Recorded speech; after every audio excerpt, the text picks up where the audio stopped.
মূর্খের পাল্লায় পড়লাম রে ভাই। ধরে নাও তাই আমি শিয়াল পণ্ডিত এখানে এখন থেকে পাঠশালা চালাবো। এখানে পশু পাখি বোকা মাগর এখানে পড়াশোনা শিখবে। পড়াশোনা শিখে কি হবে? যদি মানুষ হতে চাও তো পড়াশোনায় মন দাও, ঠিক আছে? আমিও মানুষ হতে পড়াশোনা শিখলে আমিও মানুষ হতে পারবো, নয়তো কি? তাহলে আমিও পড়াশোনা শেখাবো। আমরাও পড়াশোনা শিখে মানুষ হতে চাই। আমাদের কি করতে হবে?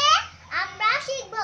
হ্যাঁ আমরাও। তোমরা এক কাজ করো, মানুষের পোশাক চশমা হাত পাখা এগুলো এনে আমাকে উপহার দাও। এগুলো কোথায় পাবো? জঙ্গলের শেষে নদীর উপরে যে গ্রাম আছে সেখানে পাবে।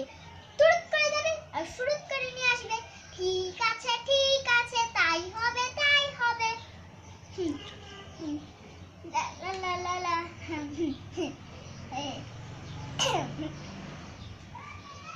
দেখো তো আমায় কিরকম দেখাচ্ছে? ঠিক মানুষের মতন। সবাই এই গাছের নিচে একটা বড় দেখে ঘর বানিয়ে দাও। তোমরাও তোমার ছেলেমেয়েরা সেখানে থাকবে, পড়াশোনা করবে। সবাই শোনো, পাঠশালা তো তৈরি হলো, কিন্তু বনের তো পশু পাখি সব পাত্র এখানে জায়গা হবে না। আগে তোমাদের কচি কাচাদের ছেলে মেয়েদের পড়াশোনা শেখায়, তারপর তোমরা তাদের থেকে শিখে নেবে। কি বলো? ওরা সবাই কোথায় যাচ্ছে আমায় না জিজ্ঞেস করে ওদের কাছেই জানতে চাও না? ও এই যে শুনছো, তোমাদের ছেলে মেয়ে সাত সকালে চললে কোথায়?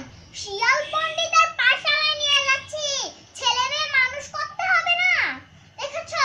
ওরা ওদের ছেলে মেয়েকে মানুষ করতে নিয়ে যাচ্ছে। আমার সাত মালিক কি অমানুষ হয়ে থাকবে? যাও না, গিয়ে দেখে আসো না ওখানে কি হয়। আগে নিজে গিয়ে দেখি, তারপর না হয় ওদের নিয়ে যাব। তাই তো সবার ছেলে মেয়ে লেখাপড়া শিখছে, আমার সব ছেলে বোকা হয়ে থাকবে। কাল বরং ছেলেদের নিয়ে আসবো। শিয়াল পণ্ডিত ঘুমোলে নাকি? ও পণ্ডিত মশাই, বলিও শিয়াল পণ্ডিত।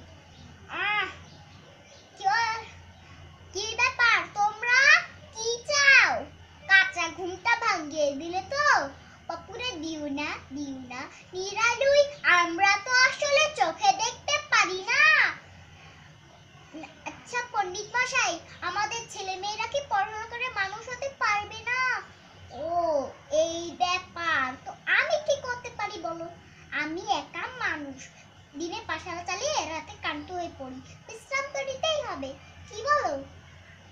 এই বুঝলাম, তাহলে উপায় একটা আছে। দিনে যখন পাঠশালা গরমে বন্ধ থাকবে তখন আমি দিনে ঘুমাবো আর রাতে পাঠশালা চালাবো। তখন তোমাদের ছেলেপিলেদের পাঠিয়ে দিও, সেই ভালো। তা ঠিক।